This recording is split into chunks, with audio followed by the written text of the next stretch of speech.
फ्रंटस में Amit brought pen Yemen DC साहबस ती मा वन अपोज चल रहा है। पोल तो लग गए, पोल तो अच्छी बात है।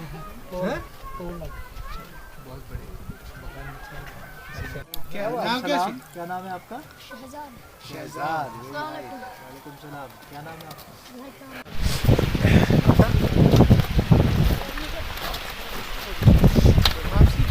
और इंशाल्लाह जितने भी बाकी बचे हैं तो शुक्रिया करन साहबस बोलते हैं हम आज तक अंधेरे में नहीं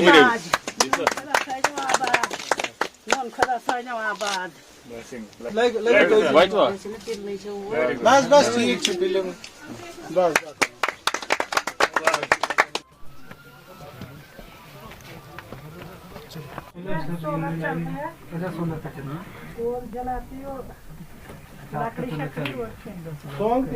तरफ से दिल की उम्मीद गहराइयों से और डिस्ट्रिक्ट लेवल के आए हुए दिगर 7 दिन के 10 दिन के अंदर मेरा काम उसी के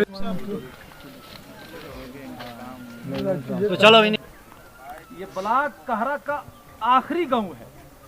इधर से ऊपर जंगल और उधर से ऊपर खुदा की जात।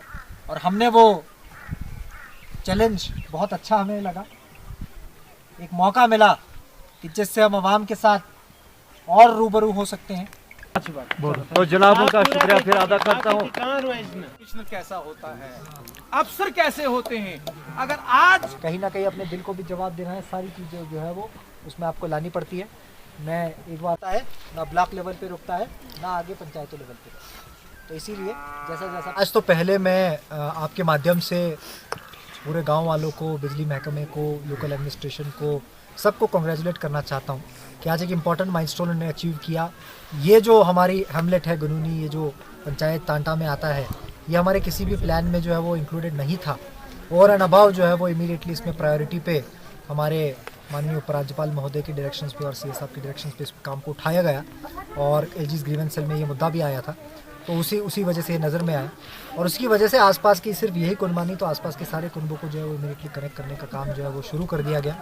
हालांकि 1 महीने की इसमें मोहलत थी, लेकिन इमीडिएटली एक्शन करने की वजह से 10 दिनों में ही जो है वो यहाँ पे बिजली पहुँचाने का काम किया गया है। मैं आपको ये भी बताता चलूँ कि हमारे पूरे ज़िले भर में जो अनकनेक्टेड हैबिटेशंस है, पंचायतों तक बिजली पहुँची, लेकिन उसके अलावा भी हैबिटेशंस कई दूर दराज के इलाकों में थे, वहाँ पर बिजली पहुँचाने का काम पिछले 1.5 साल से बहुत ही प्रगति पथ पे लिया गया। मैं आपको बताता चलूँ कि तकरीबन 12,000 से ज़्यादा पोल्स लगाने का काम जो है वो डिपार्टमेंट की तरफ से उठाया गया, जिसमें 9,000 से ज़्यादा पोल्स जो है वो अलग अलग एरियाज़ तक डंप कर दिए गए। कई जगहों पे जो है मेजॉरिटी जगहों पे उनको लगाने का काम शुरू हुआ, लेकिन हम सब जानते हैं कि सिर्फ पोल लगाने से या फिर तारे खींचने से जो काम नहीं पूरा होता है, उसमें ऑगमेंटेशन ज़रूरी होता है, उसमें ट्रांसफार्मर लगानी ज़रूरी होती है, उसमें बाकी सारी माइनॉरिटीज़ जो छोटी छोटी चीज़ें होती हैं। और ये काम जब तक बिजली घरों तक नहीं पहुंचती तब तक ये काम पूरा नहीं होता है, तब तक इसको हम पूरा नहीं मान सकते हैं, जब तक इसका ऑगमेंटेशन नहीं होता है। लेकिन जो हमारा रूरल इलेक्ट्रिफिकेशन है उसमें ये सारी चीज़ें जो है वो मुकम्मल तरीके से चल रही है। और आने वाले दिनों में जो भी चंद हैबिटेशन हम हमारे पास बचे हैं, जैसे आप आज ही हैबिटेशन हमने कवर किया है, 7 वाला भी चल रहा है, उसी तरीके से आने वाले दिनों में ये काम जो है वो 100% कवर। नहीं, देखिए, ये हमें पहले तो इस चीज़ को समझना चाहिए कि हम किस चैलेंजेस से गुजर रहे हैं, डिपार्टमेंट किस चैलेंजेस से गुजर रहा है। आप देख रहे हैं पीछे पहाड़ियाँ जो हैं वो किस तरीके से हॉस्टाइल है। सिर्फ पंचायत तक पहुँच के जो है वो हमारा काम पूरा नहीं होता है। और सही संदेश हम तब दे पाएंगे, आप जैसे देख रहे हैं कि जब घर में पहुंच जाती है, जब कोई दिव्यांग व्यक्ति है उसके घर तक जब हम बिजली पहुंचाते हैं, तब जाके हमारा काम जो है पूरा होता है। तो मुझे ऐसा लगता है कि मुद्दे जो है वो अवेयर करने के साथ साथ ही अब पंचायत राज संस्थाएं जो है वो जो सेट हो चुकी हैं, काम करना उन्होंने शुरू किया है। कहीं ना कहीं अंदर जाके इस चीज़ को इवेल्युएट करने की आवश्यकता है। जो लूप होल्स सिस्टम में अगर होगी या फिर ग्राउंड पे ज़मीनी सतह पे अगर डिपार्टमेंट को कुछ मुश्किलें आते हैं, तो पंचायत राज संस्थाओं का ये भी एक उत्तरदायित्व बनता है कि उन मुश्किलातों को हल करे और जल्द से जल्द ये सुविधाएं